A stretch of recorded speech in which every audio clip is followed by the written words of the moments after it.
Buyurunlar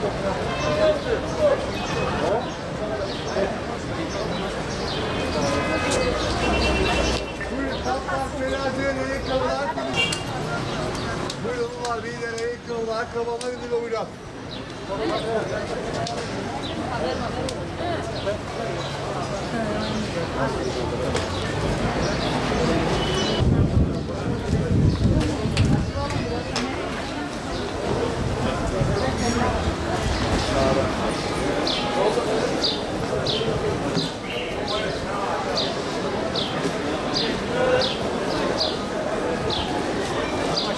Karabalık değil.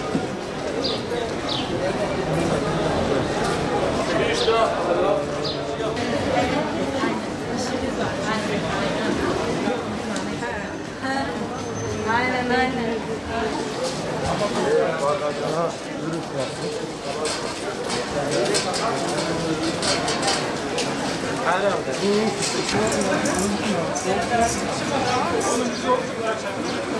Bize reklam yapmış değil mi? Evet. Televizyonlara çıkıyor. İki ülke var. Sokakta çıkıyor. Onlar ama bir var. He? Selam var.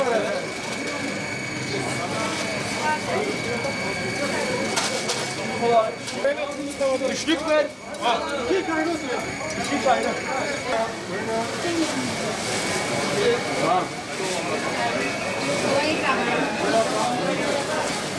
Yani önceki bayramlara nazaran biraz daha zayıf işler. Şöyle söyleyeyim.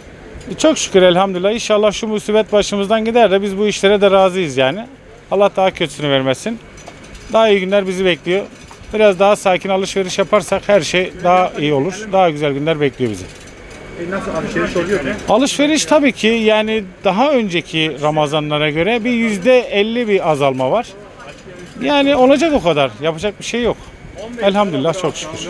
Daha çok yine şeker, kahve, karabiber, baharat tarzı şeyler. Yine kahkelik malzeme, bizim Antep'in yöresel kahke malzemeleri. Bu gibi şeyler satıyoruz yani.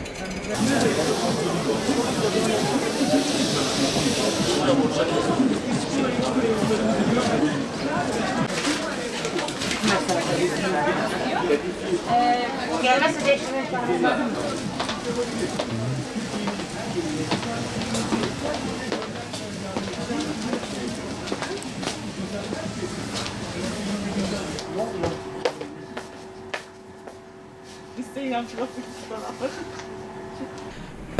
Mağazalarımız, tek bizim mağaza değil, Gaziler Caddesi'ndeki bütün esnaflarımızın mağazaları boş durumda. Çarşının içi kalabalık. Gezen 4 günden sonra, yasaktan sonra gezmeye çıkan çok aşırı bir kalabalık var. Şu an dışarıda da gördüğünüz gibi dışarısı karanlıktır. Kalabalıktır ama alışveriş yapan yoktur. Yani esnaf olarak çok zor durumdayız. Bayram arefesi 3 gün kaldı. Nasıl bir yol izleyeceğimizi biz de bilmiyoruz.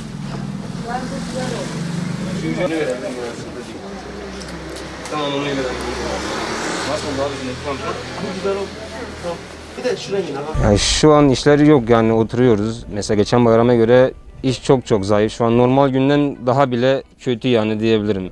Normal günde de bile biz mesela işimiz yerindeydi. Müşterimiz yine geliyordu. Şu an virüsten dolayı ne müşterimiz gelebiliyor ne de iş yapabiliyoruz. Yani geçen normal günlere göre çok berbat. Yani normal günler daha iyi. Bir de bayram geliyor mesela. Bayramda biz geçen bayram daha iyi iş yapıyorduk. Daha iyi çalışıyorduk. Şu an onu da yapamıyoruz. Yani şu an oturuyoruz. Görüyorsunuz dükkan bomboş. %90 işimiz durdu yani bizim şu an iş yapamıyoruz. Çok berbat yani şu an nasıl yapacağımızı biz de bilmiyoruz. Yine yasak geliyor. Yine 4 gün yasağı, dışarı çıkma yasağı var. Nasıl yapacağız bilmiyoruz yani şu an durum çok berbat. Yine iş yok, güç yok. Oturuyoruz böyle dükkanın içerisinde. Müşteri de gelmiyor içeriye. Gelen müşteri de yine şey yapıyor bizi. İçeriye maskesiz almıyoruz mesela. Adam kalabalık oldu mu içeriye girmiyor. Virüsten korkuyor mesela. İşler berbat yani bu şeyimiz. Bu bayram eski bayramlara göre bir iş değil yani. Bu bayram yok.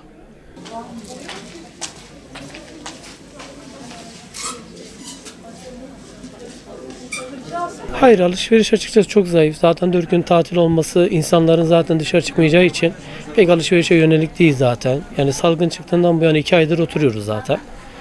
Hani bayram sonrası Allah nasip ederse inşallah düzelirse bekliyoruz. Geçen bayramlara göre nasıl işiniz? Çok durgun. Ne kadar? Yani %80 işimiz yok şu anda. Yok, hareketlik beklemiyoruz açıkçası. İnsanların yani bayramda bir yere çıkamayacağından dolayı pek alışverişe de yönelik bir şey yok.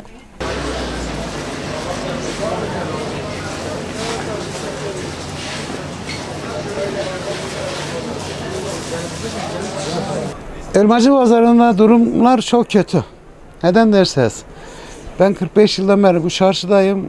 İlk defa görüyoruz. Ama Allah'tan gelen bir şey bu. Ne diyelim, bu bayramda böyle oldu. Yine çok şükür. Peki Elmacı Pazarı en sakin bayramını yaşıyor. Aynen.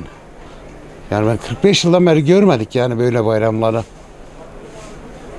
Bugünlerde geçecek inşallah. Sabretmek lazım. Ne diyelim. Nasıl, alışveriş hiç mi olmuyor? Alışveriş yoktur fazla. Bizim burada yabancıya bağlı olduğumuz için yabancı da gelemiyor. Yerlisi de markete falan gidiyor. Ancak peynir falan almaya gelenler buraya geliyor. Yine de işte berekat versin. Baklavacıların hepsi normalde bayramı bekler. 2 bayram normal bayram dışında bizim de bayramımızdır. Ama şu an hiçbir şey yok.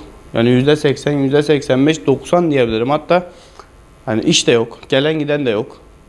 Cadde boş. Normal günlere bile zaten mumdan arar olduk şu an. Hiçbir şey yoktur. Virüs herkesi vurdu. Özellikle de bizi vurdu zaten.